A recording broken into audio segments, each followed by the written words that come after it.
अस्सलामुअलैकुम वरहमतुल्लाहि वबरकातुहू। उम्मीद है आप सब खैरियत से होंगे। आप देख रहे हैं मेरा YouTube channel Daniyal medicine knowledge, short form DMK। आज मैं आपके लिए पोस्टान सिरप लेकर आया हूँ। पोस्टान सिरप की मालूमात जानने से पहले अगर आपने मेरा यूट्यूब चैनल सब्सक्राइब नहीं किया तो कर लीजिए, साथ में बेल आइकन भी होगा उसे भी दबा दीजिए। आज हम पोस्टान सिरप के बारे में मालूमात सुनेंगे।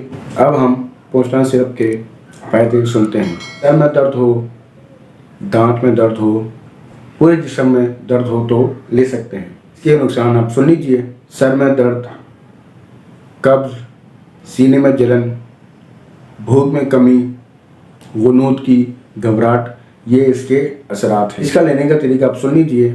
6 महीने से लेकर जो 2 साल के बच्चे हैं उनके लिए आधी चाय की चम्मच सुबह और आधी चाय की चम्मच शाम में। 2 साल से लेकर 4 साल के जो बच्चे हैं उनके लिए 1 चाय की चम्मच सुबह और 1 चाय की चम्मच शाम में।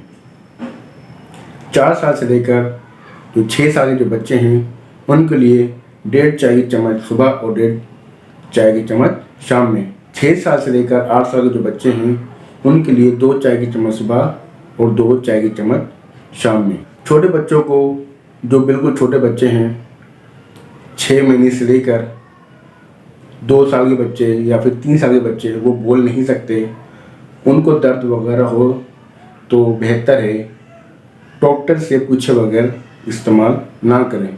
जो 3 साल से लेकर 8 साल के जो बच्चे हैं जिनको बोलना आता है, अगर उनको तकलीफ़ हो तो वो आपको बता सकें कि हमें दर्द हो रहा है तो आप उनको दे सकते हैं। देने से पहले बोतल को अच्छी तरह हिला लीजिए, एक्सपायरी डेट देख लीजिए। जो छोटे बच्चे हैं उनकी पहुंच से दूर रखें। पोस्टान सिरप अब आपको मिलना बहुत मुश्किल है क्योंकि कंपनी से बंद हो चुका है। अगर डॉक्टर आपको लिखकर देते हैं तो आप डायरेक्ट कोस्टल मेडिकल या फिर टाइम मेडिकल पर जाएं, वो आपको तैयार कर कर दे देंगे। या फिर इसके नेमो बदल जो आता है वो आप इस्तेमाल कर सकते हैं।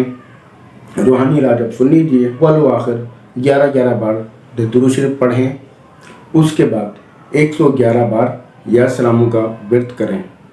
व्रत करते वक्त किसी से बातचीत ना करें। व्रत जब पूरा हो जाए तो छोटे बच्चों पर दम कर दीजिए। छोटे बच्चे हों या उससे बड़े हों तो उन पर दम कर दीजिए। था आज का हमारा रूहानी इलाज। इंशाल्लाह नेक्स्ट वीडियो के साथ हाजिर होऊंगा। अस्सलामु अलैकुम वरहमतुल्लाहि वबरकातुहू।